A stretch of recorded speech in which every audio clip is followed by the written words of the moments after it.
Okay, right, here we go. Right, so share screen, here we go, bing, ding, and hopefully now you should see up on your screen 50 Shades of Closing. So, but that's as risque as it gets. Uh, okay, good. Right, so first of all, just a takeaway from last week, which is remember in negotiating the that concept of the pound seat, the relative power, both sides of the table. It's not always with the buyer. That was the point I was trying to get across. That whole supply, demand, scarcity. Are you the only game in town? How to recognize that. And that gives you power in negotiating, with the exception that sometimes, and Juliana, you were right in the middle of that over the last few weeks, with the exception that, sometimes you're going to come across companies, organizations that move at glacial pace, and they'll come up with a budget which, however ludicrous or shall we say suboptimal it is, that's the only number that they're going to get. That dynamic does exist, and you have a choice, though. You have a choice whether to walk away or say, okay, we'll play that game, and that gives you a chance, a fishing license, if you like, to go on to other things. But it's recognizing those dynamics. That's the art. And also the concept of here we are in the last 3 weeks or so of Brexit. Nothing is agreed until everything is agreed. So many other people agree with that concept and make them feel like they've got a great deal. Make them fight for their terms and conditions. It is a game, so play the game. So don't give in too easily, because you can actually cause people to be more anxious just by, remember that the example of buying the car, the convertible Audi, you go in at a low price and they accept it immediately, you automatically feel like, oh my goodness, what's wrong? So making them feel like a great deal is as important as the deal itself. It's that kind of dynamic. And concessions are appropriate to both sides in this. But if you make a concession, you need to ask for something in return. The quid pro quo, if you like. So your best possible result and your minimum acceptable result. There can occasionally be warring factions. You often see this in divorce agreements, and Brexit is a divorce agreement by any other name. And we've got two warring factions, and they are going to. There is a deadline written into law, and now they are going to have to come to some kind of agreement. So we're going to see lots of toing and froing, generally around fishing rights over the next few weeks. It's interesting and frustrating and infuriating at the same time, but there we have it. And remember, create the illusion of confidence in your position. I truly believe, and I learned this from a guy called Bill Richardson, who used to be one of Bill Clinton's advisors. Bill Clinton, not Hillary, was involved in some key negotiations with some powers of dubious integrity, shall we say. That the only time you have power in a negotiation is when the other side fears or feels that you're going to walk away. That's the only time you have power. If they know that you're there, you've got to get a deal done. All your power is diluted.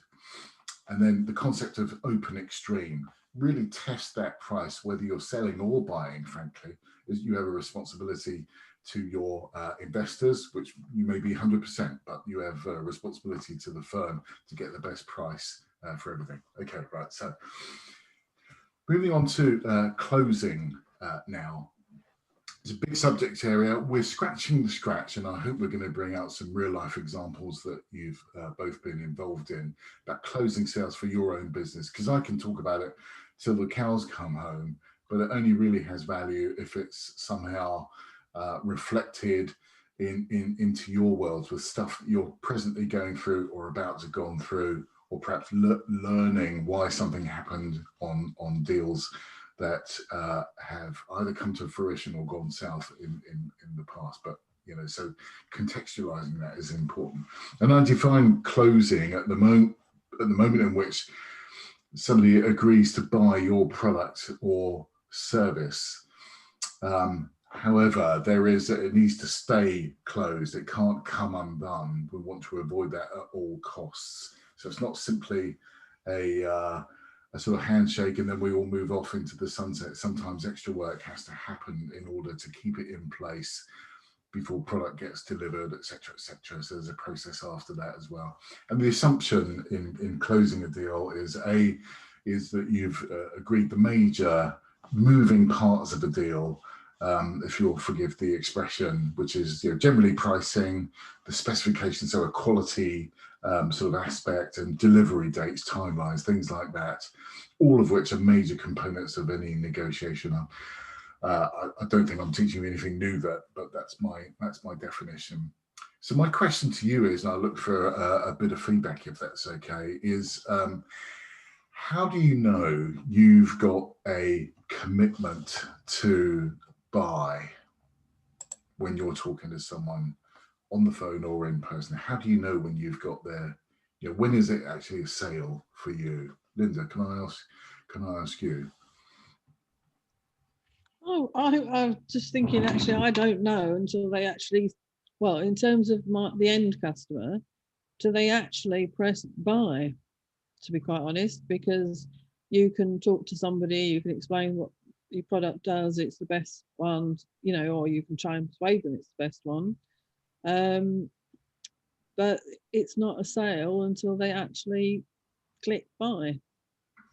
And is this electronically on your website? No, because we don't sell direct at all. So this is via a retailer. In terms of the retailers, it's a purchase order arrives. That's that. That is a commitment to buy. But yeah, I think the end customer is much harder because I think we've all done it. You think, oh, I'll get that for such and such, particularly Christmas. I'll buy that. It's in your basket. You're thinking, oh, I'll need to look for something else for somebody else, and then you go on a different website, you see something else, you go, oh, actually that's much better. Yeah. So even having it in the basket isn't a commitment until they actually press pay. That's for us anyway. And if they do that in that example you just described, Linda, if they do that, does that in some way undo the sale that you've made to the retailer? Is that sale at risk? No, because it's the way we work is they send us a purchase order, we send them the order, they pay for it. It's not, we don't do any sale or return. Okay. Okay, good. Because that's no, so it doesn't affect us. I think it would affect us if they realised that they weren't actually selling any of our products. Yeah. Okay, got that. And Juliana, in terms of the situation that you recently had with the university, how did you know when it was real, when it was a deal, if you like? At the first meeting, because this is an unusual situation, right? It's not how it would normally work. So we probably would do, as I'd envisaged it, have to do some work talking to people, so spending time, talking to them about them and their business. But we would do all of that work to get to the commitment, yes, we want to work with you. And then depending on what the project is, and especially if it's filming, it would be 50% upfront. So it's when they've paid that 50%, then we would do, that's for video work. But if I'm doing consultancy, actually, I hadn't thought about that. I wouldn't be demanding 50% up front, but we would agree a price and do a contract, and I would have staged invoices, perhaps, depending on what it was. This is a really good thing. And I will, I've got a chart that talks about this a little bit later on, that actually, you might want to consider this, Juliana, but yeah. I have to say, most, well, look, it's no secret that I work for myself. There is just me at the minute. It's probably going to stay that way for a while because I like it that way. With you, Juliana, you've got less than 10 employees. so my suggestion is that it's the transfer of funds, the money up front, which seals the deal. So I just did a project with a marketing person with a company that sells their software into the legal services thing. So it's a 3-month project. We're going to do sales and marketing for them. They're outsourcing it to us, and we'd emailed over a period of days, and of course, that I've been around long enough to know when something is at risk or it's probably going to be okay, but you can never be 100% sure. But it's the transfers when the Barclays alert comes up on my phone. That's when I know, okay, now they're serious because they're giving money. They're into cost, a bit like buying a new property. The exchange of contracts or the survey. There's some signal over and above just words or a handshake where okay, we're serious now. And it's important to realize that. And I know it's very basic, but you would not believe that in particular salespeople that go, it's in the bag, we've got it because the client said so, whatever. You wouldn't believe the number of times I have this discussion that says, okay, well, it's not really done yet. It's a good sign for sure, but actually there's much more to it than that. And that's where I wanted to get to. And the answer is different for almost everyone I talk to, by the way. So you might want to think about that, Juliana, for your business, that actually it's almost an expectation, I would add, if a buyer of your professional services would expect to pay an amount up front. They may not. Consultancy, you mean? Yeah. For consultancy. So, and it may well be, I don't know, if it's £3,000, it might be £1,000 per month for 1 day a month retainer or whatever it happens to be. But it's the firing off the agreement to pay the invoice and actual payment of the invoice. That's when it becomes real for me. Yeah. Alrighty, so here's the point. So I don't know if you have a sales order form or something electronic for someone to complete, or whether it's generally done on email or whatever it happens to be to suit your business, but there's generally some sort of signal. There are very few instances when you can take someone's handshake on it, because there's so many moving parts these days versus perhaps 50 or 100 years ago when somebody's handshake probably was good enough. I don't think it's the case now, particularly if you've got to enter into costs when you're delivering something, so manufacture raw materials, things like that. So you want something a bit more robust than that.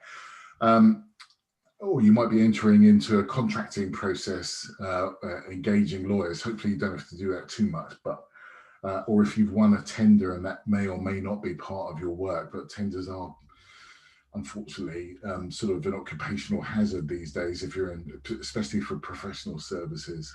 So and I've been in receipt of a call. I remember when we sold to a Dutch bank, big data center outsourced a few years ago.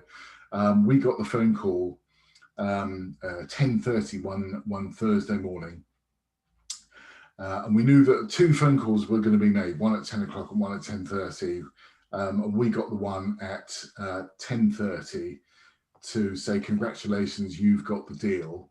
And there were whoops all around the room, and it was fantastic because you're on a bit of a knife edge. You didn't really know. We got that phone call, but within a couple of months, because it's a big project, so there was a ramping up time. Within a couple of months, that bank had been bought by Barclays, as it happened, and the deal fell out of bed. So even though, and they paid us some exit costs from that contract, nothing. It was like 5% of the overall contract value. So that was a really painful process to go. So that's why I say just kind of be careful. There are occasions when it falls out of bed. Bless you. Okay, so I believe if you've done everything else right, your value proposition, you qualify the clients, you've asked all the questions, it's coming to bed nicely, that actually closing should be a natural. You should simply slip into that process consciously, but kind of frictionlessly or effortlessly. It should be a natural conclusion to a well qualified conversation. And it sounds like at that first meeting, Juliana, that you were talking about with your client, that you did all the things right. You got that signal. Yes, it would have been great to have more money. Of course, it always is. But you got that signal, and things moved apace, and they started allocating resources. Cash of which is one of them, but people and time are absolutely another. And you start to see positive signs from there. So it's a natural conclusion for me. You don't have to know 75 different closes. We're in the 2020s now, not the 1980s. So the first principles for me is that the concept of buying signals. And without wishing to kind of preach to the choir, so to speak, but I presume you're both familiar with that expression, buying signals. Yeah, okay, right, okay. So that, some indication of interest, and I'll show a little bit more about that later on. But an indication of interest. It'll tell me more about that. Okay, but something that's taking you forward in the conversation. Okay, and negotiating and closing phases. We talked last week about you can go to close and have to come back and negotiate. You may cross back and forth a few times during the process, and just kind of be aware of what's happening, and are you net moving forward in the conversation, or is it too painful? Should you now, I've not talked about this actually, but something that comes to mind is the concept of going negative. And I apologize, I've not got any words on this. I'm almost, have you come across that concept before, going negative? No? I'm going to presume not. So going negative is when you're not quite sure, do they want to do this? Do they not want to do this? You're not quite sure, and you're running out of things to talk about, things to show. You would metaphorically lean back in your chair if you're in face to face, or this is a visual element. Or on a video call like this, you would lean back in your chair and you would kind of fold your arms and say, I'm not sure, the form of words you need to be comfortable with. You would say something like, I'm not sure this is for you. I'm not sure you're ready to do this just yet. And I paused for a bit of silence there because it's supposed to feel uncomfortable. Do you remember we've already talked about silence before, the power of silence, and how that can, if you don't know what's happening, it can be terrifying, literally terrifying. My goodness, what's going on? But what it does do is having that sort of disposition, if you like, it forces the other person to surface what's going on in their mind. They may be having what I would call an emotional cocktail. They just don't know what they're thinking. And so that pausing for silence and going negative forces them, encourages them to talk about what's on their mind. And normally what happens next, what they say next, is gold dust. Gives you something to kind of work with, something that wasn't probably there before, but you smoked it out and it takes you further forward. So, closing isn't a singular point in time. It's often a process of back and forth to get them to, commit. That's the point. We have talked about that in the round, and I will make notes on that next time. So also, and this is particularly true for large corporations, ministries of education, all of that, civil service, you get to talk with a day-to-day contact. None of that is unusual. You may not actually be able to get to talk to the minister, the dean of faculty, the vice chancellor of the university, whatever it happens to be. Excuse me. And so what you can do is you can really test what's going on. So you can ask, you'll be recommending me, that's the best you can do for a close. Then you can test if that's going to stay a done deal. Is your recommendation, Linda or Julia, is that enough? Or, could it be overturned by whomever you've got to go to? And you don't always get the 100% truthful or clear answer. And I've already told you about one or two deals that have fallen out of bed on my learning journey in amongst all of this. but it can happen. But it's your responsibility to test. You know, if you were the salesman of record, salesperson of record, Juliana, would you putting it on your forecast as 100% definite we're going to get this, or, you know, 70% there's still a 30% we're not? Ask them for their feedback. Is it going to work? Is it going to happen? Is it not going to happen? That can be a really enlightening conversation. So also, sometimes you don't get the handshake. Well, clearly at this time you're not going to get a handshake, and even if someone does offer you their hand, probably shouldn't take it. So we're talking about next steps. Next steps, if it's a larger purchase, is often to go to contracts, and that could be their in-house legal counsel. It could be their if they could have external firm of lawyers that are specialists in a particular area, manufacturing or whatever it happens to be, that you're getting in. But you need to ask, what are those? Okay, so what next? So, you know, when I go to meetings, it's what, so what, now what? You know, that's a little bit visceral, but it gets to the heart of, you know, where are we going with all of this?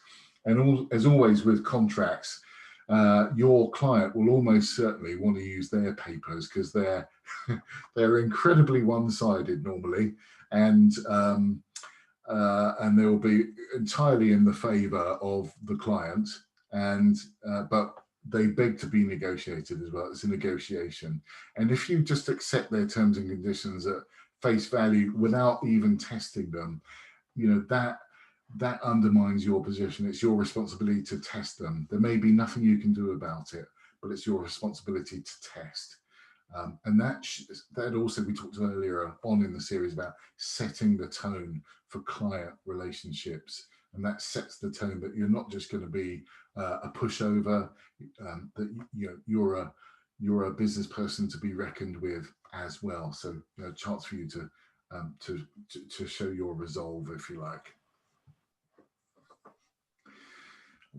Quick slurp, if I may. Keith, can I just say at 12, I've got to go and do something for 5 minutes, so I will kind of just disappear. Sorry about that. That might be an opportune moment to walk away for a quick brew, if that's okay with Linda as well. Yeah. Okay. I want to introduce a concept of, I call it, because I've read some great books that equally call it an agreement staircase. It's really interesting. I've also heard it, the likes of Simon Sinek, if anyone watches Simon on YouTube, they might call it micro commitments.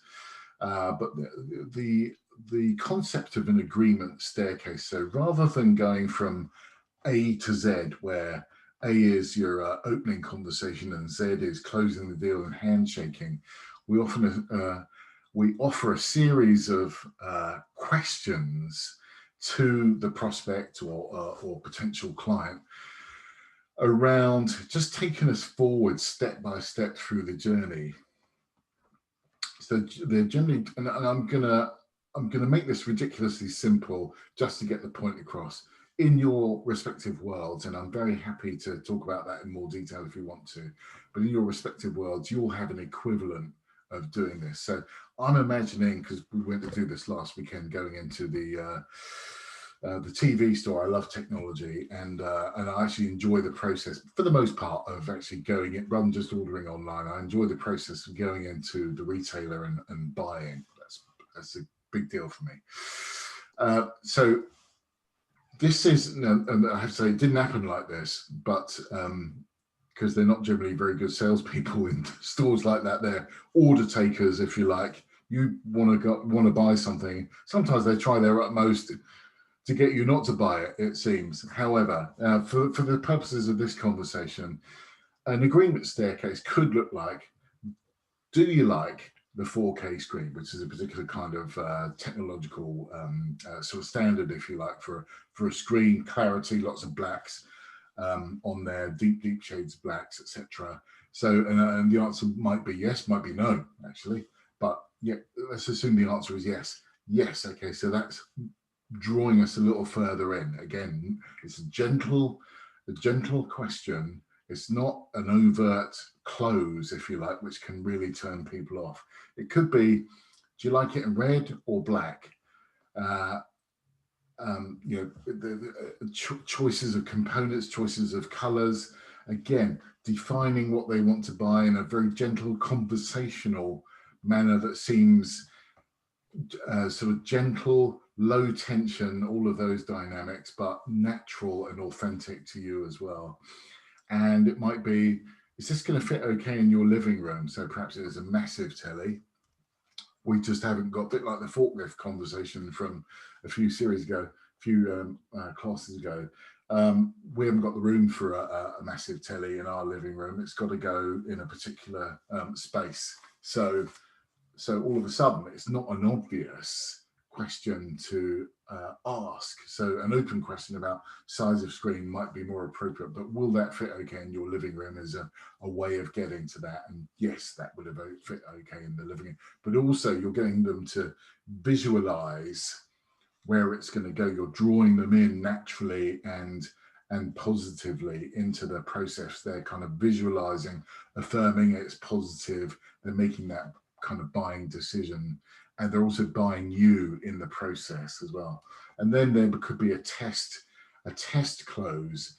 You kind of 3/4 of the way up the stairs. Is delivery next Friday okay? And that invites a conversation about whether it is, whether it isn't, whether it should be too soon, it's the week after, or whatever. But whatever response they give you to that, you're talking about them buying your product without asking the question, do you want to buy my product as viscerally as that, which is almost certainly going to raise alarm bells in their mind. So it's very gentle, it's almost under the radar, subtle, and there's probably some NLP around this as well. But so is delivery next Friday?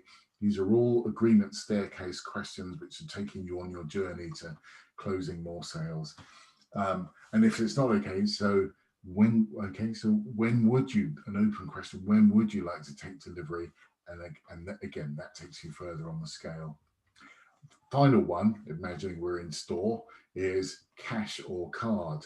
Again, the answer almost certainly is going to be card these days, no matter what the price.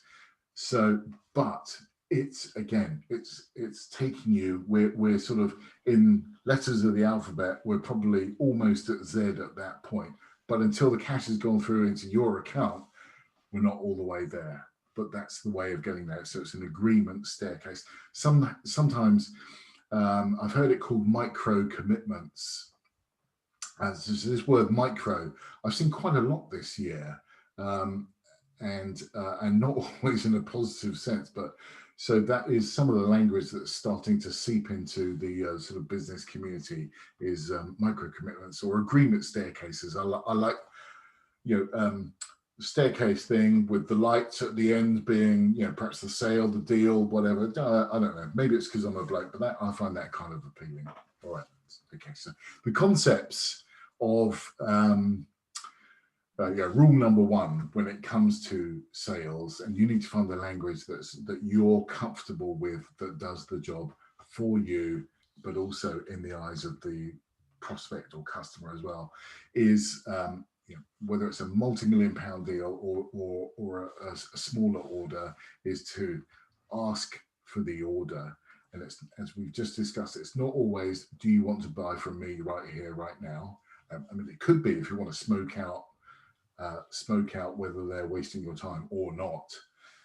You could be as visceral as that, and that's the equivalent of going negative, just to kind of draw stuff out if you feel like there's something that they're withholding from you. So ask for the order and ask for the order. It's to reinforce that you are there for a purpose. You are there for a purpose, which is to do business or not do business if it doesn't suit you. They could be there when I say there, on your website, over the phone, on video, for a variety of purposes, which could be buying, but it also could be just trying to smoke out, get a price from you so they can go down the road and buy it elsewhere. Now, my son, and I talk to him about this all the time, has a habit of going into a sports store, trying on the latest pair of Nikes, and getting the right fit and the right style and all the rest of it, make sure they look really good in the mirror, and then saying thank you very much to the salesperson. Then he goes home, he knows what style they are, and they go and order them online. And I'm not comfortable with that, but the younger generation are. It's called showrooming. So use someone else's resources to find out what it is you want to buy, but you go there somewhere else because they're offering a better deal. And that's the quandary that the high street retailers, so Linda, this is your world, that's the quandary that they're in, is that, and we're seeing that all over the place with retail stores, bricks and mortar, closing down in favor of online stores. So people have to get much smarter. And so and I can't remember who it was on the radio yesterday, but someone from the British Retail Consortium. I'll tell you who it was. It was Nick Wheeler from the shirt maker Charles Tarwit, T-Y-R-Wit. They probably do women's clothes as well. I don't know, but he was talking about retail needs to become almost theatre. So it's not just a case of you go into the shop, there's a whole pile of shirts there, or blouses, or whatever it happens to be, and you go, the salespeople are not very helpful at the best of time. They may even be non-existent, might just be someone behind the counter. You go pick it up. Well, that is too easily replaced by clicks and mortar, where you just go on a website, yeah, I'll have one of them. It's too easy. And it's really convenient as well, because it gets delivered to your house for next to nothing. It's so easy. So the retail sector has to try and reboot, if you like, reinvent itself as an experience. So I've just told you about buying a telly, which works for me, and I really like the experience of going in, trying on the TV, so to speak, and as a technology thing. I just like it. And sometimes the salesperson's value is just not getting in the way and recognizing when someone really wants to buy something, just letting them buy it. So I want you to think about that in the world of your customers. This is where the art is. So your customers, be they universities, be they Ministry of Education. Sorry to harp on about that, Linda, but I know that to Juliana's term, gold digging, that is gold on your customer base. We've uncovered that over the last few sessions. Put yourself in your customer's shoes. What difficulties, challenges, issues might they have in delivering an experience to their customers, an experience that you helped facilitate with your electronic componentry? How could you make that better in a way that paves the way to buy more of your product? Now, we could spend an entire masterclass talking about that, and I would be happy to do so. But that's something to perhaps reflect on, not just for that particular client, but knowing that all retail around the world is going through that pain at the moment. If you can help them solve that problem, bring some theatre to the world, and what that means is it a more immersive, we're back to that word, immersive experience for their customers, which is so much more different and so much more positive and engaging than it would be just going on a website, pressing click, and it's done. That's a very commoditized purchase, and commodity means you're very easily replaced. Back to that value stack of me too, difference, preferred. So if you can make it theatre, if you can make it more engaging and positive, and people are prepared to pay a premium for that, particularly where as of today, we're coming out of some sort of lockdown. Actually, you're in Lancashire, Linda, so I'm not quite sure what. I don't know what the difference is really. That's a communications problem right there, isn't it? So, but anyway, the point being is, if you can make it, particularly at this point in time, so much more engaging than just being on a website, which is the alternative, and buying potentially someone else's product, if you can make it more a better experience, and that will be the trick for you and Max, Juliana. Video content, it's so much more than the video itself. It's what messages is it giving over and above the alternative messages which were available to students or whoever the target market you're trying to appeal to? How do you kind of make that leap, if you like? Well, there are two things. Can I say something? Ask. Please do. Yeah, there are two things. So one, in relation to what you've just said, afterwards, I wanted to ask you about a pitch for the head of the business school, the new head, right? Bruce. Because we've looked at the data. So, Linda, I don't know, we've done 20+ minutes of this content. I can't remember if I told you. We're on episode 3 now, and the Christmas edition has still got to go. But we've looked at the stats, right? And I mean, 20 minutes is long form content. It's a shed load of work. I think you were saying last week it just falls off a cliff after about 5 minutes. Exactly, and that's continued. So Raj, the guy that we've been dealing with directly, consistently, made some comment yesterday or on Monday to Max, which gave me hope that actually perhaps he's realizing, even though he hasn't examined the stats himself, that in fact it's an awful lot of effort, certainly on our part and on his part, for very little gain, even though he's hit his target of 300 views. From a marketing and comms perspective, 300 views is totally a meaningless measure, because it's not the views, it's the engagement. Why are you even doing this? What do you want to get out of it? It's not just awareness raising. But anyway, so I wanted to talk to you later, Keith, about doing a pitch to the head of the business school, and suggesting to them that we need to cut it. But in order to do that, actually it will give us more work to do, even though it's half the amount of time, because the thinking and the structures of the interviews have to change to become more engaging.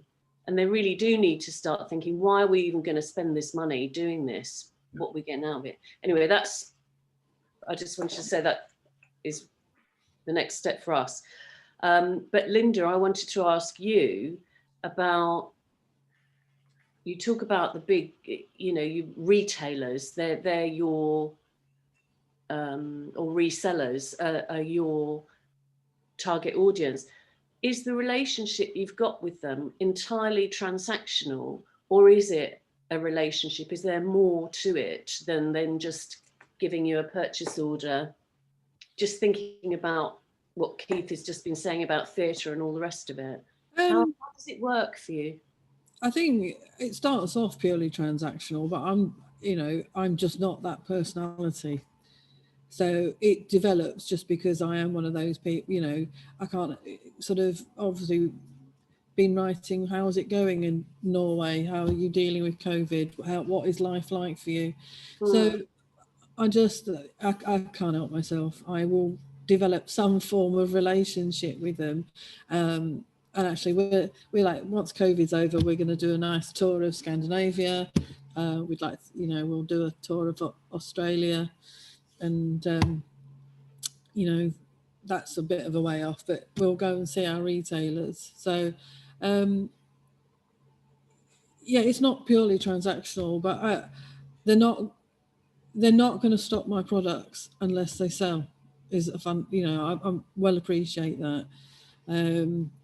But no, generally, I mean, the call was one of my retailers, and I'll ring you back. And to be fair, I think he's ringing up for a chat. Okay. But he might be ringing up and going, why have you not told me about your new products? Because I've noticed my competitors are selling them. See, that's, if you want to talk about changes, Simon posted, we've got 2 new products to come out, and he put them on the website. And I just needed to put, an email together of what about them. Before I could do that, one of my retailers had emailed and gone, oh, what are these then? Can I have some? So he might be ringing. Yeah, it might be. Why have you not told me about these? Well, I just haven't got around to it, sorry. But Yeah, no, it's not purely transactional. And you do develop some sort of relationship with them, but very aware if nobody wants to buy them, they're not going to stop them just to help out Linda. So, but we are getting better. We do capitalise more because, strangely enough, just going to them and going, oh look, we've got this. Do you want to sell it? And that seems to work quite well. So, which is encouraging. I think that does mean that our products in general sell themselves. So just stock more. Well, one of the things I was going to say to you ages ago, I did look on your website and had a look at the retailers, that your kind of target audience.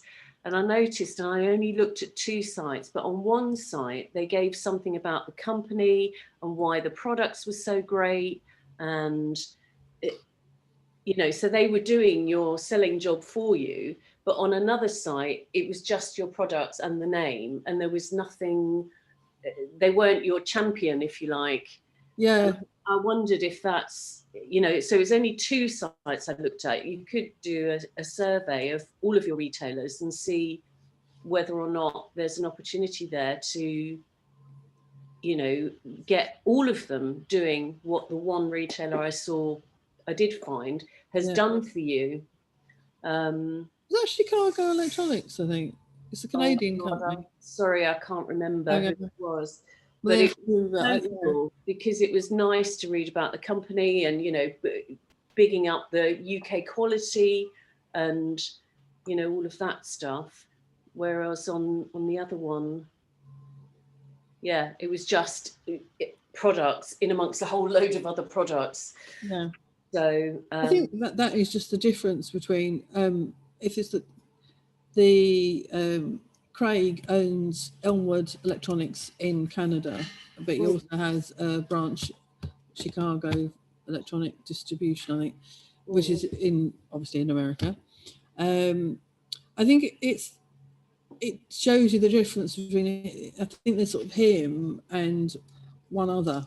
It's quite a small company, but obviously they sell all over Canada and the US. But then you've got other companies where, there are 20 or 30 people. And I think it's the difference in the personalities. And I prefer the smaller ones, I have to say, because it is easier to get that relationship with them. Because I have met him. I went to see him. That was an excuse to go to Canada. I think that's the different, just their companies. So I think you might be looking at some of the bigger companies where it is much, much more transactional, and you see that just in their orders. You can tell that they've got some sort of algorithm that says, oh, now order 8 of these and 15 of those, and whereas the smaller companies are much more likely to do it almost in a round number. You can sort of tell it's somebody going, oh, I need some more of those, I'll get 20 of them then, and you can tell the personality from the order, I think, a bit. But it's interesting. It is interesting. Yeah. But I think that's something I need to drive as well. I need to get Monk Makes out in front of the end user, so that they're looking for our products. Exactly right. You can almost square that circle then, can't you? You've got that whole ecosystem going on, and you can add value to your retailer by stimulating demand with that end user customer. Juliana's shaking her head as well now. So I'm not shaking my head, I'm nodding. Oh, I'm sorry, I misspoke, but yes, yeah. Whatever up and down is.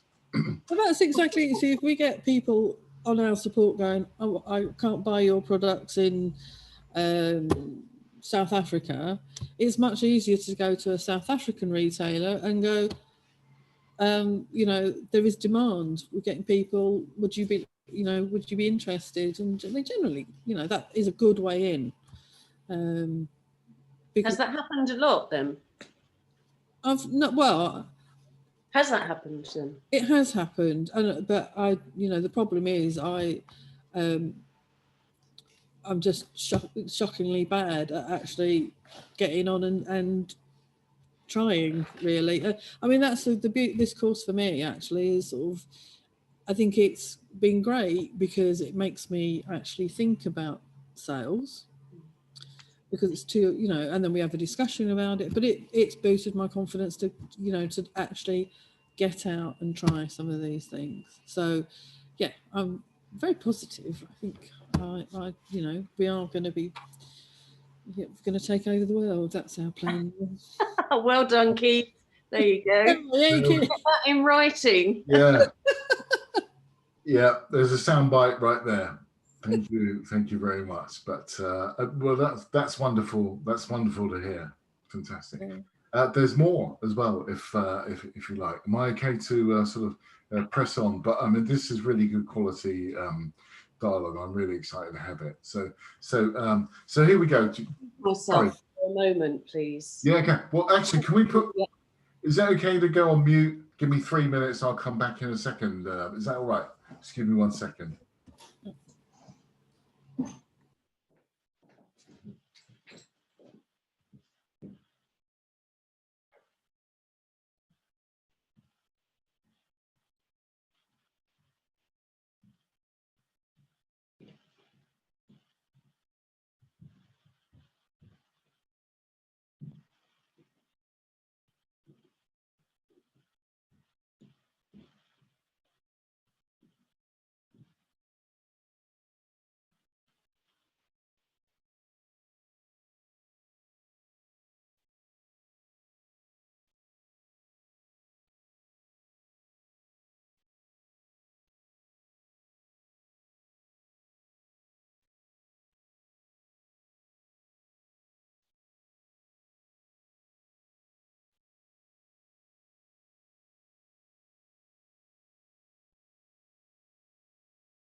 Here we go. Yeah. Now, Juliana might be a couple of minutes. So if it's okay with you, Linda, I'll press on a bit. So I was had this conversation with a couple of people later last week. We wandered on to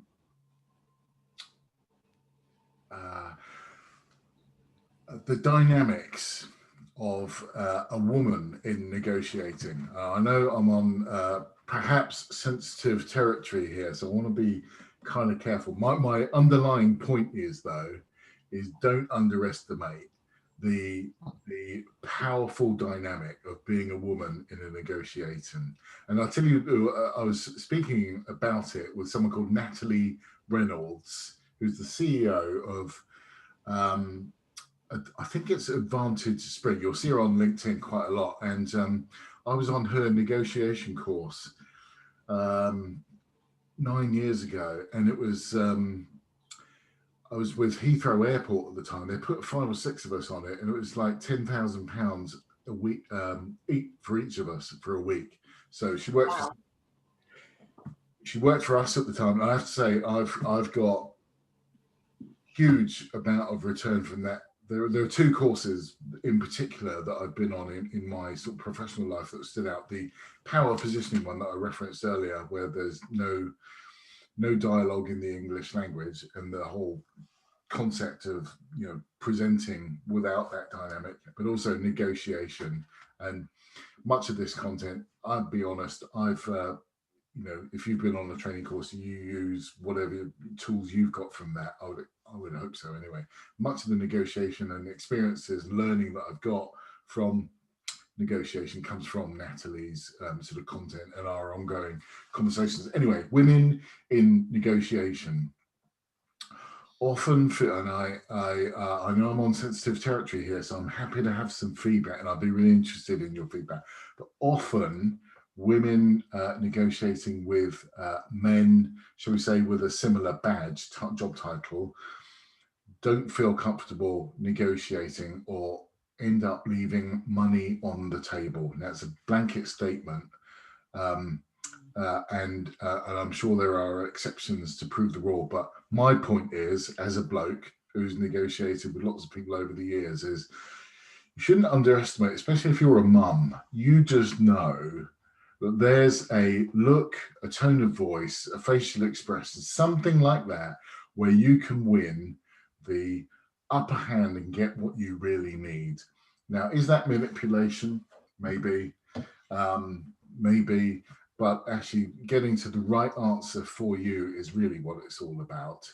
And so my point is, you can afford to be more courageous than perhaps the average, whatever that is, person can be. So I think it's quite empowering, and I would encourage you to follow Natalie's content. She really is a master at this kind of. Natalie Reynolds, her name is, and she occasionally does free webinars as well. But she has great content anyway, and I know there's a book in the offing and all of that, and that will come out at some point. So anyway, so my point around why don't we ask the order is, I always go back to my childhood, and so many of them, whether we admit it or not, but Freud was right on lots of things.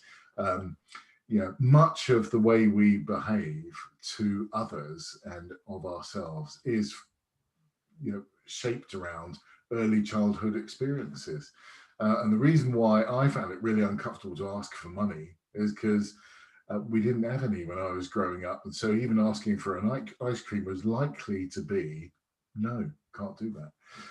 And so that, whether you like it or not, that does inform your thinking in some way. And that's taken me a long time to kind of break free, which in sales is a real problem. Because if you're not comfortable asking for an order, although strictly speaking, you don't have a sales badge on you, Linda or Juliana, you are in sales, that you sell on behalf of your company. So we have to get more comfortable with asking for that. And I still need to work at that even though I'm 56 years old. Anyway, so those are some of the sort of, dynamics, but you still need to get, whatever your hurdle is, you still need to get over it some way. And sometimes just talking it through in situations like this can be enough for you to feel empowered and try these things out next time in a conversation. And I always preface this with, that emotional blocker that you might have in feeling uncomfortable in asking for whatever it happens to be. There's a couple of things. First of all, what's going to happen if you don't ask for it? It's almost certainly a no anyway, given that no one's just going to hand over a pot of gold to you. But also, at the other end, in extremis, if you like, is what's the worst thing that could happen? The worst thing that could happen is no, shall we say? No one's going to die. It's going to be a no, and then you've got something to work with. Well, do you mind if I ask why that is, etc.? We'll talk about objection handling in a minute, but you've got something to work with then. Okay, it took a long time to get around that, but I don't apologize for that either. So, okay, so right, so there we go. So we're looking for buying signals all the time. It's a constant thing. Are we going towards the answer that we want to? Are we veering away from it? And I found myself guilty of listening too much in the past. Of that, we talked about the 25-75 split between listening and talking. I found myself in situations where I've listened 95% of the time and talked only 5% of the time, and that almost makes me a counsellor rather than a salesperson. And I sort of jest about that, but actually that is the case. You've got rights and entitlements in the conversation or in the interaction as well. So make sure you exercise them, and you'll actually get more respect from the other party as a result of doing that. So, buying signal, do you have one in blue? We talked about red or black earlier, but do you have one I can take right away? That would be a buying signal. Can you start Monday if you're hiring someone? Again, if your client is asking you, can you start Monday?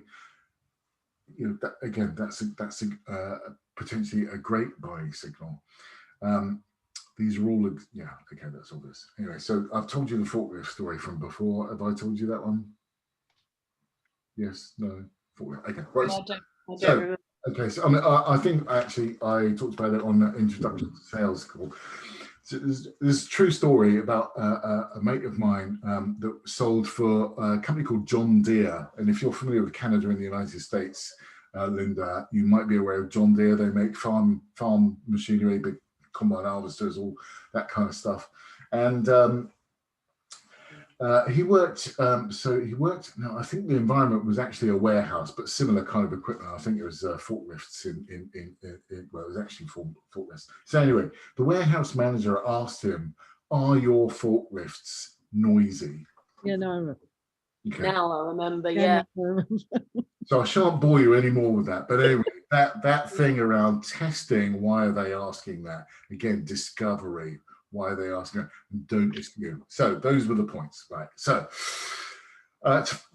in terms of closes, again, it should be a natural conclusion, but these might be points to observe in a conversation that will get you over the line, tools that you can use if you like. So a test close, we've seen a couple of examples of those already, but normally with some kind of open question. So I might put something to you. I would say, how does that sound? So you can't answer yes or no to that. How does that sound? It would invite you to start talking about how you feel about what I've just said. That could be an example of a test close, if you like. So any questions? That's not an open question. It's something you can answer yes or no, but it does pave the way to, if you ask that question, have you got any questions? Is there anything else you need to know? No, that's enough. Thank you very much, Juliana. We've got enough information. Great. And then you can move in with your next question is, when would you like me to start? Something a little bit more full on. Again, that agreement staircase that we saw a few slides earlier, that's part of the way of getting you there. So they're all kind of test closes before you move into a full close. Now, I'm making this sound like a wrestling match, and sometimes it can feel like that, but recognize the dynamics of what's going on, and you won't go far wrong. Now, here's something that works a lot in both in manufacturing and in retail, where you've got lots of, literally component parts. So it's the iPhone 12 Pro Max, hot pink, 6.1 screen, 512 gig of memory. Is that right? So it's a summary close. If you've seen the Wolf of Wall Street phone call, Aerotime Technology, at the end, Leo DiCaprio's character says, so it's these shares, this quantity, is that right? And the person at the other end of the phone says, yep, let's do it. And so that's an example of a summary close. So you're taking the customer's data, that's the important point, their specification. Have I got that right? Is there anything else? No, Linda, that's correct. Brilliant. Let's go. When do you want it delivered, etc., etc. An alternative close, and again, they can sound very dry. When you use these is when it feels right for you, but now you've got the tools, you've got a variety of alternative tools to use to get you over the line. An alternative close would be an example like this. Shall we deliver your new components on Monday or Thursday? Would you like to pay by cash or card? And that's an example. So you're not saying, do you want it? Because that's easy to say no to, and you may accidentally inspire. If you can inspire fear, you might actually raise an alarm bell by asking a direct question: do you want to buy my stuff now? You might inadvertently, is the word I was looking for, inadvertently bring up an amber or a red light with them. However, by asking something more, should we say, nuanced, deliver it Monday or Thursday, it's less aggressive, it's less salesy, actually, it's more consultative, it's a lot more intellectual sort of horsepower and emotional horsepower that goes in asking a question like that. Cash or card, Monday or Thursday, anyway, you get the point. An assumptive close is if you've ever had the misfortune to be accosted by, do you remember that phrase that went around a few years ago, chugging, which is charity people on the street that would come up to you in your face and say, all these people are starving somewhere, which is a terrible, terrible thing, but they will almost mug you for your money and get you to fill out a direct debit. That is an example of an assumptive close. But I'm not saying you should never use it. There are times and places, but in the street, when you're rushing from one, destination to another, is not the time. And it developed a really bad reputation. But an assumptive close is, and I'm guessing, Linda, you might be on the phone where you're agreeing the specification. You literally take your order book out. You get the formalities. Again, it's an example of another agreement staircase almost, where you're taking out your book set, you ask for their name, their contact details, their email, etc., etc. Again, bringing more information in. You're assuming that they're going to buy. That's literally what it means. You confirm the details, so that could be an example of a summary close as well. 43-inch screen, 4K LED, whatever the latest capacitor of the day is, etc. They still use those things. They're all examples of ways that you can assume, and again, you could expedite the order rather than delay it. So you're taking a bit of control with a small c in that conversation, bringing it to literally a close. And then a conditional close is often used in negotiating. In fact, and again, one of the primary rules of negotiating is if you're going to make a concession, make sure you get something else in the end. So they might be saying, Juliana, I need you to produce 5 videos, not the 4 we were originally talking about. They're asking for something extra. And you might say, well, I tell you what, if I give you 5 videos for this, I want, and then you can fill in the rest of the sentence yourself. I want more money. I want more social media exposure. I want a case study out of you. So what is it that you want? Again, with some reality built in that they're capable of giving. Okay, so if you say, I want a contract for the next 3 years, that might be a little bit too big for them to, it might not be in their gift. You might be complicating the process, but make sure there's something they're capable of giving. The other extreme in terms of Brexit, as we can see all this being played out with a deadline, that is a real deadline, it's written into law. It's all coming down to fisheries, and it almost always comes down to something which is really trifling. It's coming down to fisheries. I don't know if you know, but the fishing industry, as important it is to anyone that lives certainly on the east coast of England, is 0.2% of the UK economy. So 99.8% has been agreed. It's coming down to that 0.2%, which if they can't agree that, then the rest of the deal is undone. That's the threat. That's the other power, the other party, I beg your pardon. They believe that the UK will walk away, and conversely, the EU could walk away if they don't get what you want. They don't get what they want. So that's the power of a negotiation. You only have power if the other person believes you might walk away if you don't get what you want. Now, we can't afford to be, petulant children or recalcitrant teenagers. We've got to be grown up and adults, but it is, and you can use your power here as women and to get what you want. Why not? Why not? Okay, right. So assuming there's some integrity behind all of that, you should be really comfortable in doing that. Okay, right. So, right, I'm going to show you a bit of a video just now, which is, I think, a great example. Now, if you've seen this before, because I've done it on a couple of series before, and in one, let me know. And I'll bring it to a close, but I just want to show you what's going on in this. It's not Peaky Blinders, and it's not Wolf of Wall Street. Thank you, Wolf of Wall Street either. Okay, so 1 second. Right, okay, let me just make, is the audio coming through? Right. Ooh. Did you show us this before? Well, that's my point. If I have, tell me. I just want you to. Oh. It's looking familiar. That's interesting. It's good to see you again. May I? Okay, right.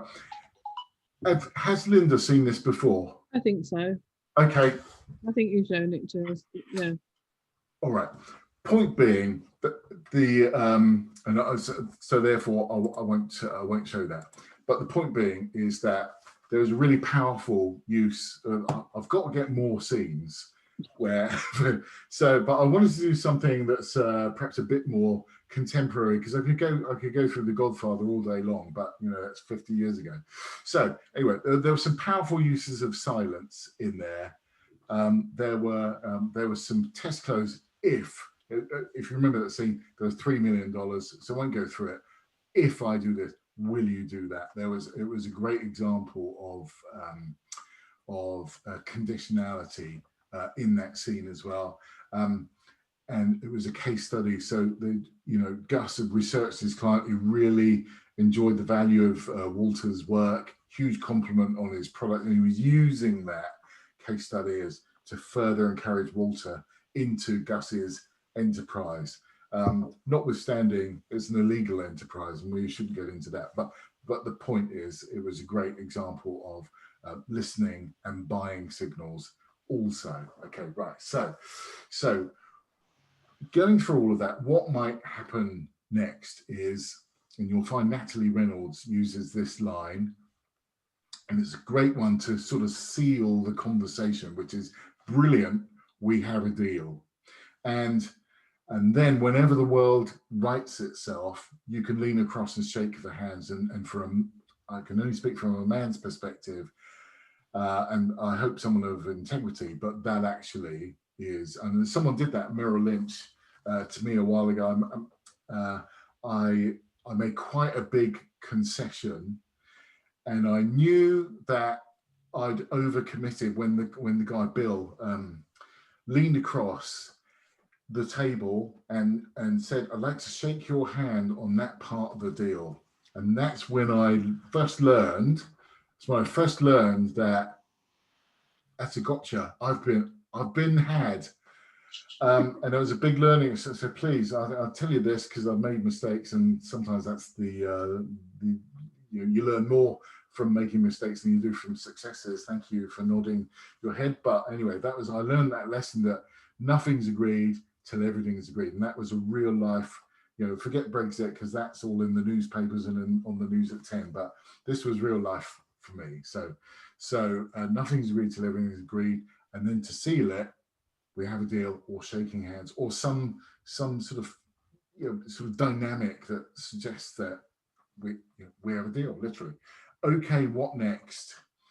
What next is, okay, that sounds really good. What next? And that invites the other party to say, well, okay, Linda, this is our process. We will send you a contract, send you an email, send you blah, blah, blah, blah. And they talk to you about their process, which gives you the information you need to see, is that acceptable to you? Or actually, I'd prefer we did it this way, but it's enlightening, whatever. And again, similarly with a university or higher education institute, Juliana, they'll tell you that you'll get a PO in 3 months' time, but you don't worry, the email from the dean is good enough to get us going in the meantime. So some of those things kind of catch up, and I think there is a point at which if provided you're not going to cost, if you just turn up to take a video, I'm not undervaluing that, but you haven't really gone into any costs. You don't have to buy any capital goods to facilitate that deal. If someone's asking you to do some work which is going to cost you money, then I would be asking for money up front. And in professional services, you'll look more credible by asking for 40% payment up front anyway. That's my strong advice. What next? So could be cash card, website order as an example of what next. Could be an email confirmation. I do much of my work on an email. This comes through Eventbrite, which has its, that's how we came together, which has its own terms and conditions. And so you're signing up to a third party as such, and they take care of all the money and all of that. But generally, when I do stuff, it's on an email. I was always told, and it is pretty good advice, that you should do everything as though you're going to court. Now, hopefully, we'll never have to go to court. But I have been to court, not as sales marvel, but in the past. And it's not an experience I'd wish on anyone, but I have had to go to court before. It was for millions of pounds, but it can happen. It happens all the time. EDS, Electronic Data Systems, that I worked for, they made a living out of suing sovereign governments. That's, they're just, I'm not saying they're nasty people, but it was just the world they operated in.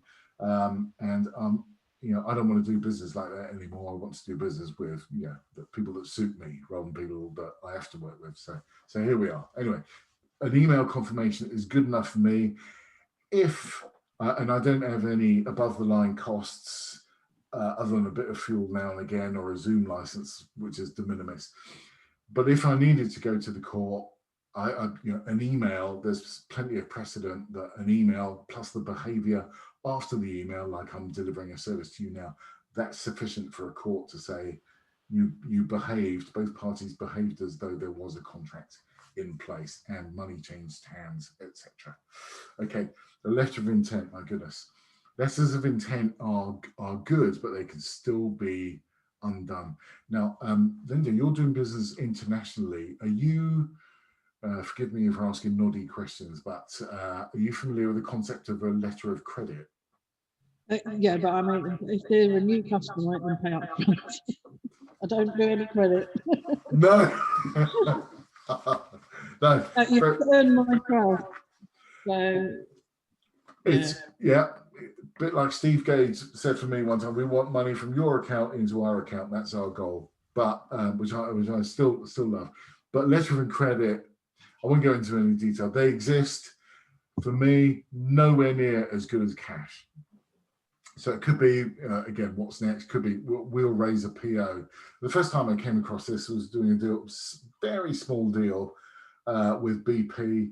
That actually the process of raising a PO must have cost them more than the item I was selling them.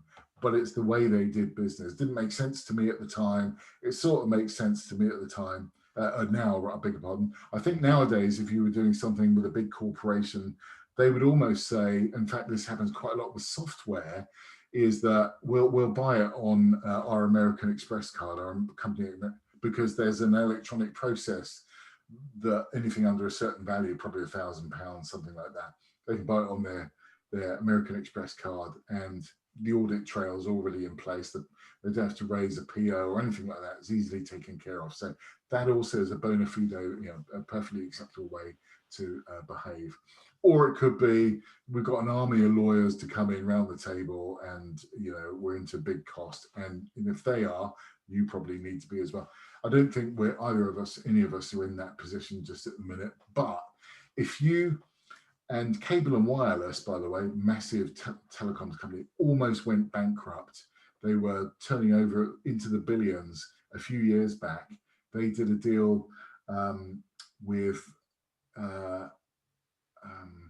Deutsche Bank, actually. So it was a typical client-vendor deal, and this forms case law, commercial case law. But Deutsche Bank said to Cable and Wireless, if conditionality, if your share price, not the price actually, but the rating, it goes to junk status, then the deal is null and void.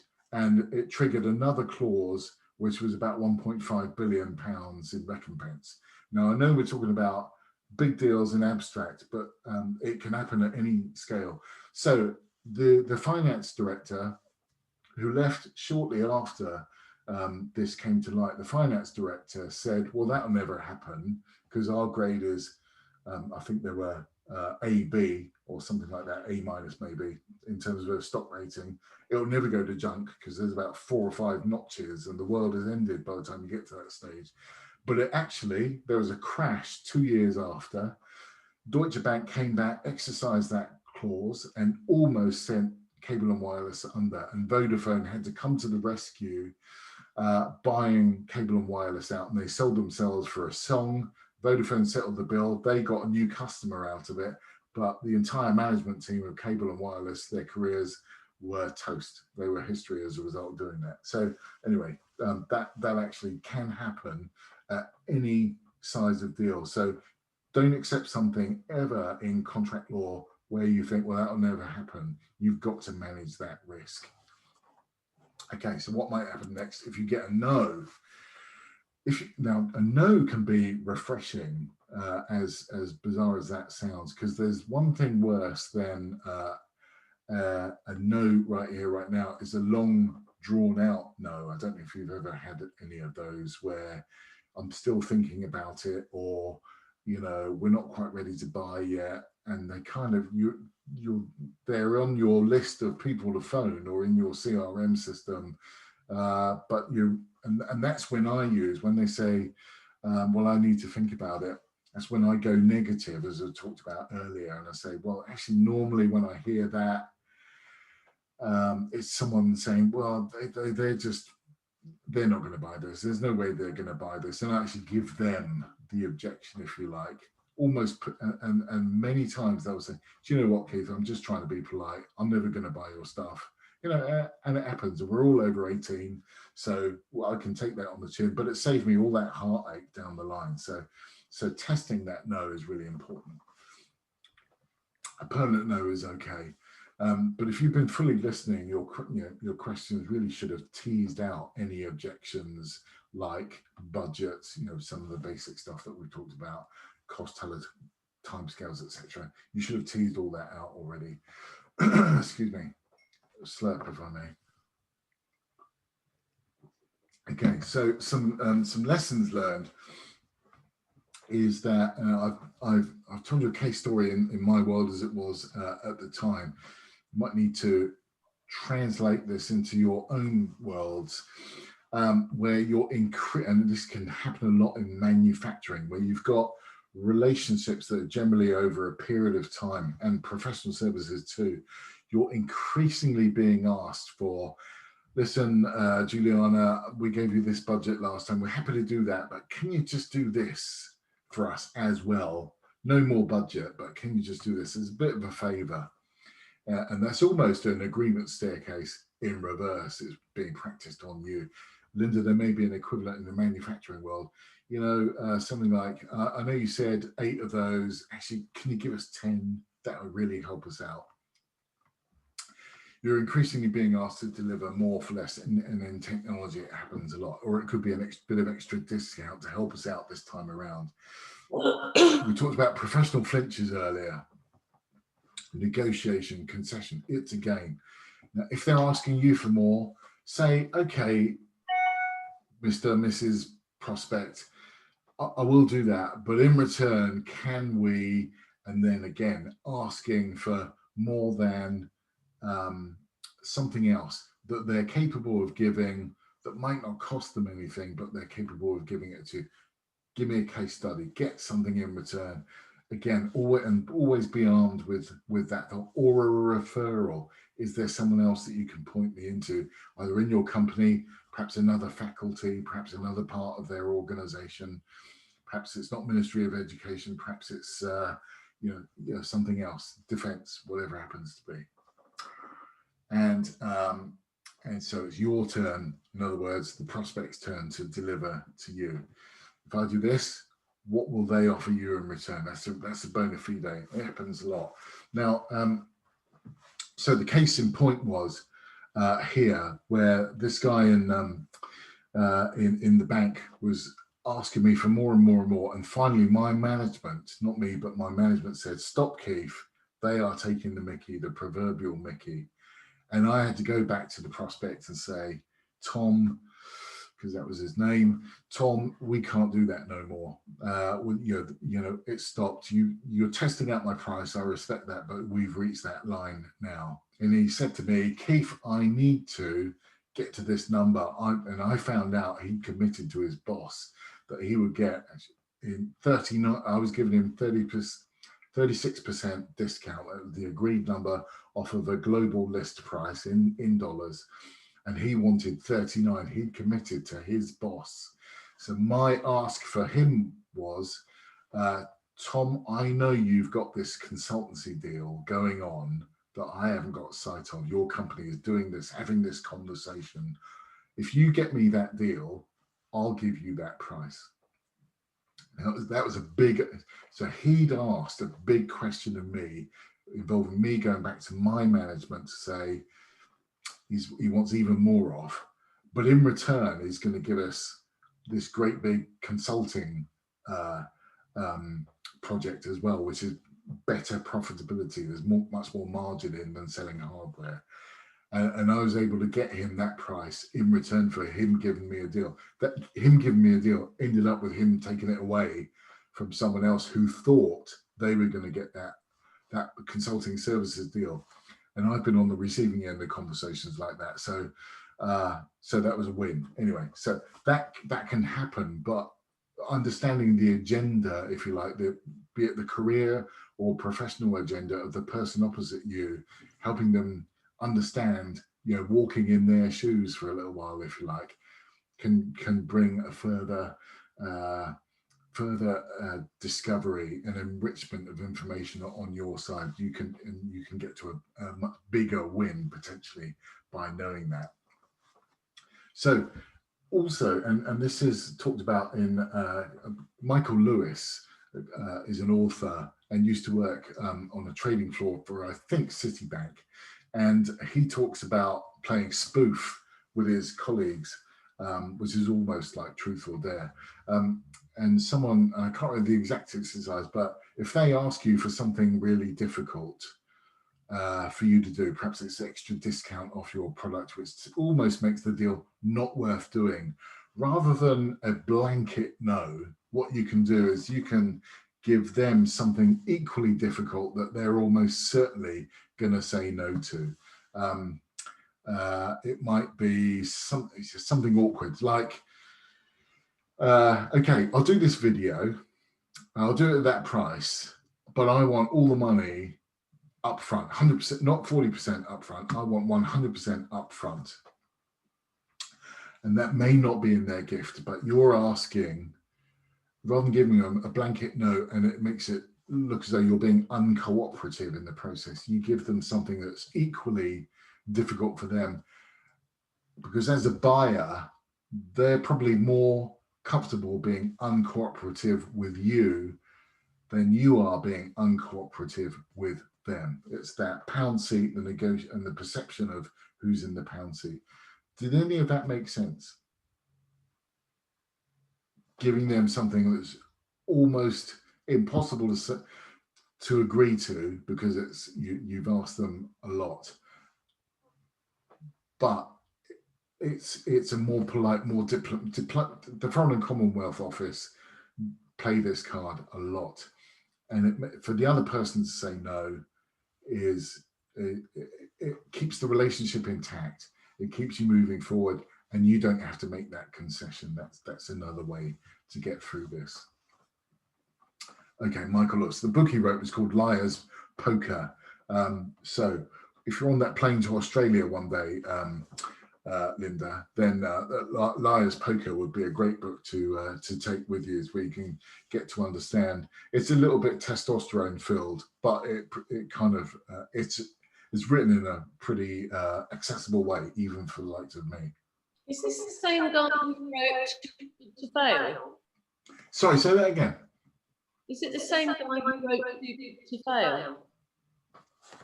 Sorry, I've got a horrible echo coming up. Sorry.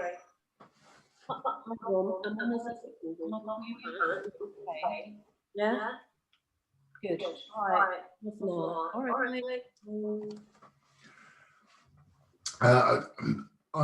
I don't know, to be honest. Was it The Big Short? I don't remember. Oh, The Big Short. Now, he has a hand in, so he's often a technical consultant on movies. So The Big Short with Christian Bale. Yeah, okay, great movie. So yeah, he's often the subject matter expert when it comes, because he knows the financial markets. Great movie if you've... Sorry. Get rid of that. But a great movie to watch, and you know, some of these scenes I'd love to be able to unpack, but there's so much swearing in them, but it's likely to offend more people than is constructive. So that was a movie. It was full of great scenes like that. Michael Lewis has a hand in, so it may well be that he's written the book you were just speaking about, Juliana. Okay, so right, here's another thing which may not apply here and now, but the dynamic might apply. So when I was the lead salesperson, if you like, trying to sell some technology to NatWest on this occasion, and they said to me, went through a big tender process and all the rest of it, and they came out to our distribution center to kick the tires, if you like. I don't know if you ever invite clients to come to your facility, Linda? No. Okay. No. Okay. We had one, no, we've had two invite themselves. Sorry, you've had two what? We had two invite themselves. What just turn up, or? No, they did say one of them, Canadian, he was coming over to see Michael a bit, and I'm sure it was. He said, I'll be in the area, I'd like to log in. And then the other people were the people that were on the phone this morning. They were like, we'd like to go, we do like to see them. I think we're all getting an echo now, aren't we? I can hear myself echoing. You're really echoey, but Keith is all right on my. Oh, hello. What's happened? Is that better? I put myself on mute just in case there was any. Speak, Linda. I'll just keep talking. I'm quite happy. You're okay now on mine. But I'm still echoing on mine. So if I turn off, maybe. Okay, right. So, okay, yeah, fair enough. Anyway, I lost this deal, and the customer had been to our warehouse. It was all looking positive. They were serious about making a purchase or awarding a contract, but I didn't have enough evidence to say that contract was going to go with me. And I knew I was up against NCR actually with this. So anyway, I was invited to a debrief, and that can happen for tenders. You put a lot of effort in responding to tenders if you decide to go that way with your business. And I got invited to a debrief, and I have to say 90% of salespeople don't bother. They've lost, they've got their tail between their legs or whatever the expression is. They don't want to go in and go through the humiliation of saying why you lost. Well, for me, I think it's an opportunity to meet again with that client, because even though you lost that opportunity, it's still an opportunity to build relationships, understand a bit more about the client. So I've always been a bit more positive about it. So anyway, I went to see them, and David, who's a good friend of mine now, I was sat in front of a panel of three of them, and they were very, you're just like going to meet the civil service. Well, we really liked your proposal, but you lost because of these reasons. I can't even remember what the reasons were. I do remember one of them was that we liked you, Keith, but we didn't feel your company was right behind you. And this can happen a lot if you're working with a number of different people. It can come down to, we don't like that cameraman, or we don't like, we're just not comfortable with some aspect of your operation, for whatever reason that might be. So anyway, I took that on the chin. I failed to demonstrate that the company was behind me and that the company wanted to do this audit. It was more than about just me. That was an important realization. So anyway, when I left the debrief, David said, I'm going to walk you down the stairs now, escort you off out of the building. On the way down the stairs, he said to me, I'm going to tell you, yeah, okay, right. So this thing about your company being right behind you, I'm sorry, that didn't come out in the room. That came out. They told me some other reasons. It was price, delivery, whatever it was. I can't even remember. It was as we were walking down the stairs, David said to me, let me tell you the real reason you didn't get that.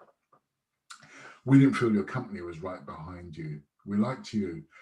Anyway, so that was enlightening. We were out of the formality of a meeting room. It was almost like a coffee machine type conversation and I think that's where you get real intelligence, is when it's informal. There's no, cameras watching or anything like that, and you're probably not in the presence of others. It's very informal and off. Anyway, so walking around, he gave me that information. Your company's not right behind you. He then said, what he said was, we've given it to NCR because we like Nimesh. We like the company who's the account manager from NCR. We like NCR. We think we would like you to go and speak to this guy called Paul. He was the sales director for NCR in the UK. And we would give you a really good reference. Now, that's a bizarre conversation to have with someone you don't really know that well. So I phoned Paul, also a good mate of mine today, and we had breakfast, and a job offer ensued, and I went to NCR and I had the most fantastic time, great career. Anyway, it's not about me necessarily, it's about the dynamic even if you lose, you can still, there is a way, because it's business to business, it's not company to company. I had that relationship. You have that relationship with the business school, Juliana. So it happens it's your company, but that's important to know. It's you that they're working with. It's you, Linda, that the Ministry of Education is working with, not a faceless entity. It's you. You are the person. You are the reason they've awarded that business to. And that was a big learning event for me. So there's probably some points on here that now I've already talked through. So yeah, that's right. So it's conditional. There was also what happened was the other guy in the meeting. So this is quite a pivotal meeting, if that's the right instrumental, if you like, in my career. The other guy in the meeting called John, who gave me the same line, price point, blah, blah, blah. This is on a Thursday morning. On the Monday evening, John gives me a call at 7 o'clock, which he's never done before, 7 p.m. He said, just to let you know, I've moved jobs. And this happens in the City of London all the time. I've moved jobs. You know that deal that you put to NatWest that you lost? If you can give me that same price, I've got an order for you because I'm doing this new project with them. That's a further example. So that one meeting, even though I lost, I actually won 2 other things coming out of that. And the important thing to learn is, so again, really reinforcing that I'd done a good enough job personally with those people that they trusted me. And that was something that my then company couldn't take away from me. You can't steal relationships like that, because the relationships are people to people. I've taken 1,000 words to talk about something that I probably should have only taken 100 to talk about, but to emphasize the point, it's about those relationships. So I encourage you, the so what of that is those relationships that perhaps you haven't maximized yet. We will come on to this next week, that you haven't maximized it with the ministry or whatever other big customers that you've had, or important customers that they're not always the biggest. And where else can you start sort of stimulating demand for your product? We'll look at that kind of next week. Rejection. Okay, so can I just ask you this? We are coming up to the last couple of minutes now. In terms of, I call something an objection, I don't know if that's what you call it, but someone says, no, we can't do that. Can I just ask you now for a bit of feedback? What sort of objections do you get when you're, trying to get orders from companies, from prospects?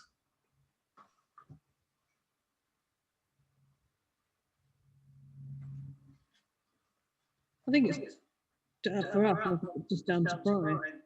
We've been trying to break into the Spanish market, and for the Spanish market, we are quite expensive.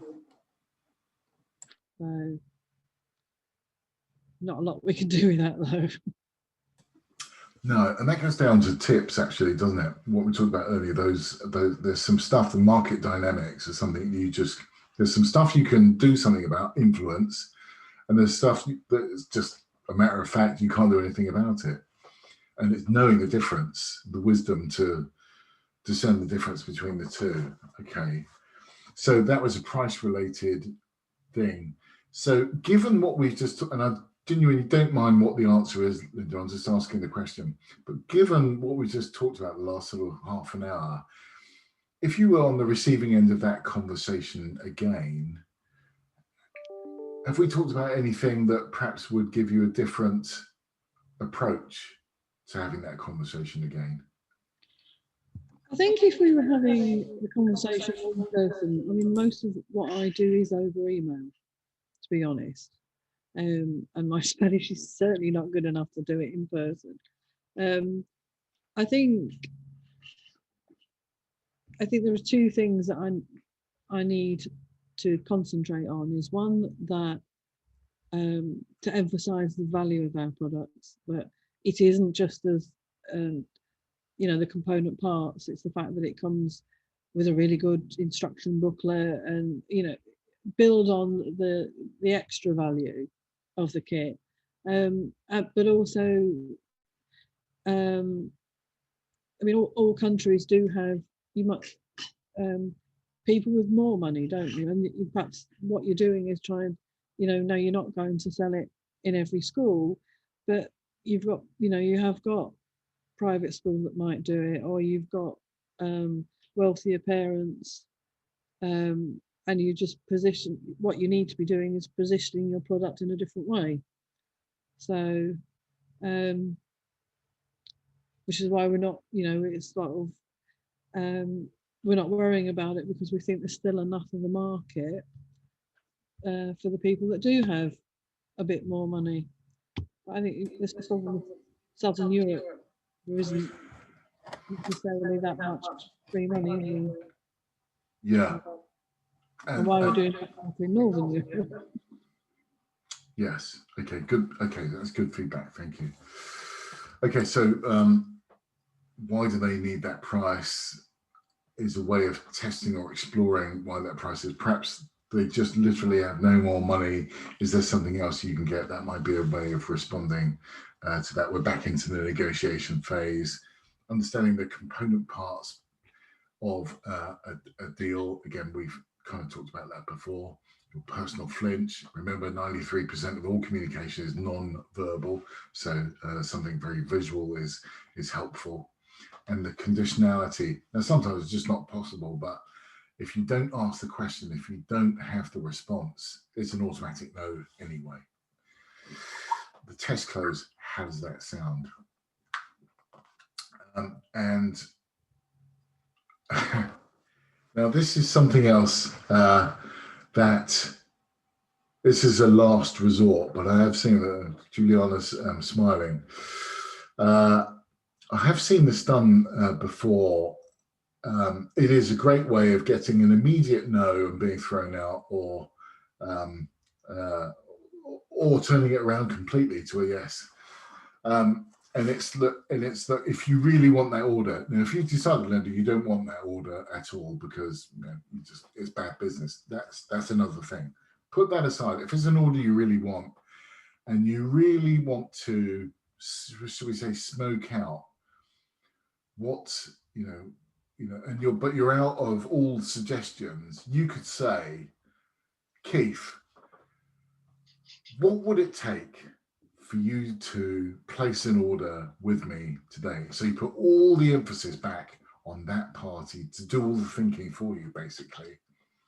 Now they'll either say, Linda, I'm really sorry, but we're just not going to do business with you. And in which case you've accelerated the no, which is good. That means you don't have to spend any more time. Or it could smoke out something that you would have never have thought of before, no matter how many questions you asked. But you've asked a very open question. What would it take? And you've asked them to really think about, is there one thing I could do? And assuming it's legal, they can give it to you, whatever. But assuming it's legal, then that you can either say, okay, if that's what it takes, if back into conditionality, if we can do that, can we do business? Can we do business today? That might be a last. Now it takes a certain amount of courage, but I think actually, Linda, you run a really good quality company there with products that are in demand. There is lots to feel confident and courageous about. Juliana, you have a great product and service and all that expertise to offer to your clients, existing and future. You mentally, maybe there's a mindset shift, and we can talk about that next week maybe, but you have got the offer, the deliverable to back up that kind of courageous statement. What would it take? We really want to do this. What would it take? And that gets them to think about it. Anyway, I've majored on that. I'm over time. Sorry about that. Okay, right. I'm not going to go through that. Anyway, so closing the sale. It should be a natural conclusion to a well-qualified conversation.